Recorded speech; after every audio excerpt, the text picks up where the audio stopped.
அடுத்த 100 நாட்கள் தமிழ்நாடு முழுவதும் சென்று மக்களை சந்தித்து மக்களுடைய உரிமைகள் என்ன என்ன என்று அவர்களுக்கு தெளிவுபடுத்தி தமிழக மக்களுடைய உரிமைகளை நிச்சயமாக அதை கொடுக்க வைக்கின்ற ஒரு சூழலை தமிழ்நாட்டில் நாம் உருவாக்க இருக்கின்றோம். இது முக்கியமான ஒரு நடைபயணம். இதற்கு முன்பு இந்தியாவில் மட்டுமல்ல, உலக அளவில் பல தலைவர்கள் எத்தனையோ நடைபயணங்களை மேற்கொண்டிருக்கின்றார்கள். அதிலும் தமிழ்நாட்டிலே பல தலைவர்கள் எத்தனையோ நடைபயணத்தை மேற்கொண்டிருக்கின்றார்கள்.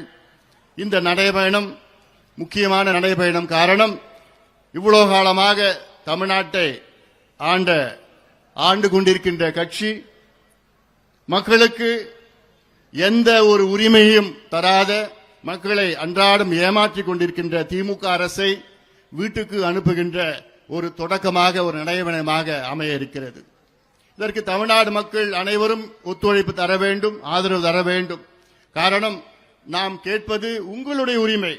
இந்த நடைபயணத்தை நான் மேற்கொள்வது உங்களுக்காக. அதிலும் குறிப்பாக இன்று இந்த நடைபயணத்தை துவங்க வருகின்ற காரணம், நம்முடைய சமூக நீதி போராளி மருத்துவர் ஐயா அவர்களுடைய பிறந்த தினம் என்று. நம்முடைய மருத்துவர் ஐயா அவர்கள் நீண்ட ஆயுளுடன், நல்ல உடல் நலத்துடன், மகிழ்ச்சியோடு 100 ஆண்டுகளுக்கு மேல் வாழ வேண்டும் என்று நாம் அவரை தொடர்ந்து வாழ்த்திக் கொண்டே இருப்போம். அவர் தொடங்கிய கட்சிகள், நம்முடைய இயக்கங்கள், அவருடைய கொள்கையை நாம் கடைபிடிப்போம். மருத்துவர் ஐயாவுடைய கொள்கைகள் என்ன என்ன? தமிழ்நாட்டிலே பாட்டாளிகள் ஆள வேண்டும், தமிழ்நாட்டிலே விவசாயிகள் மகிழ்ச்சியாக இருக்க வேண்டும், தமிழ்நாட்டிலே அனைவருக்கும் தரமான கல்வி கிடைக்க வேண்டும், தமிழ்நாட்டிலே நல்ல தரமான மருத்துவம் அனைவருக்கும் பெற வேண்டும், தமிழ்நாட்டில் சுற்றுச்சூழல் பாதுகாக்க வேண்டும், தமிழ்நாட்டில் ஒரு சொட்டு மது இருக்கக்கூடாது, போதை பழக்கத்தை ஒழிக்க வேண்டும், பெண்களுக்கு பாதுகாப்பு வழங்க வேண்டும் என்றெல்லாம் மருத்துவர் ஐயாவுடைய கனவு. அதை நிறைவேற்றத்தான் இந்த நடைபயணத்தை நாம் மேற்கொண்டிருக்கின்றோம். இதற்கு தமிழ்நாடு மக்கள் அனைவரும் ஒத்துழைப்பு தர வேண்டும். ஒரு முக்கிய கட்டத்தில் இருக்கின்றோம். தமிழ்நாட்டிலே ஆட்சி செய்து கொண்டிருக்கின்ற மக்கள் விரோத ஆட்சி, முதல்வர் ஸ்டாலின் அவர்கள் தலைமையிலே ஒரு கொடூரமான ஆட்சி நடந்து கொண்டிருக்கிறது. இதை நிச்சயமாக நாம் வீட்டுக்கு அனுப்ப வேண்டும். சுதந்திரம் அடைந்து 78 ஆண்டுகள் ஆகிறது. இந்த 78 ஆண்டுகள் பிறகும் இங்கே தமிழ்நாட்டிலே மக்களுக்கு உரிமைகள் கிடைக்கவில்லை. நான் திருப்பி சொல்றது உரிமைகள் என்றால், இந்திய அரசியல் சாசனத்தில் நமக்கு மக்களுக்கு பல உரிமைகளை கொடுத்திருக்கின்றார்கள். அதாவது கான்ஸ்டிடியூஷன் ஆஃப் இந்தியாவில் நமக்கு பல உரிமைகள் கொடுத்திருக்கின்றார்கள். அந்த உரிமைகளில் 10 முக்கிய உரிமைகளை நான் எடுத்து இந்த நடைபயணத்தை மேற்கொள்ள இருக்கின்றேன்.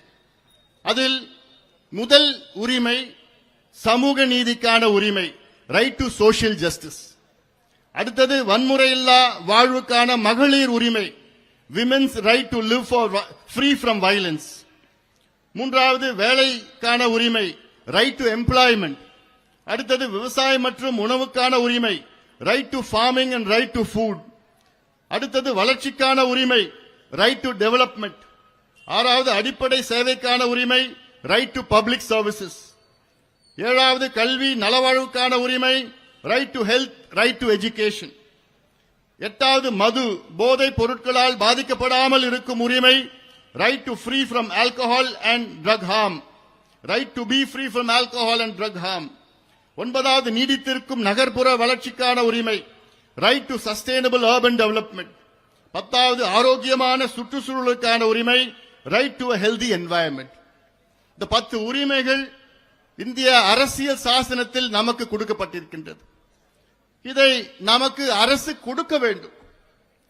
ஆனால் திமுக அரசு இந்த உரிமைகள் என்றால் என்னவென்று கூட தெரியாத ஒரு அரசு ஆட்சி இங்கே முதலமைச்சர் ஸ்டாலின் அவர்கள் செய்து கொண்டிருக்கின்றார்கள். அன்றாடம் நடித்துக் கொண்டிருக்கின்றார்கள்.